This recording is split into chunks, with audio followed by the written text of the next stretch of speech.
Good day everyone, this is a review about single strapped everyday carry bag I purchased from NCOH Tactical. It's a very convenient bag you can have when you leave the house or to work or everyday life activities. It has double and triple stitching. It has molle webbings. It has two YKK plastic buckles with a lock mechanism. It has plenty of room in it, plenty of space for your stuff. As you can see here, it has 3 zippers,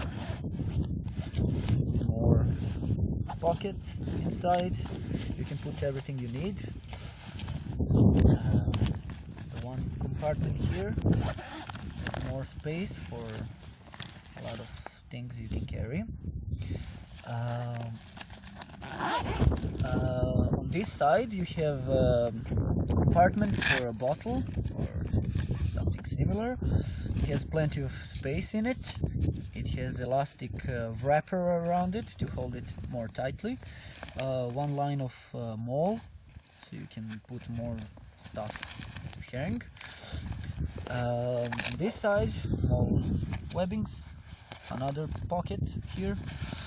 On the back side, it has a rubber mesh pocket with a velcro, more space, more molle webbing here for a lot of stuff. For example, you can carry something like this.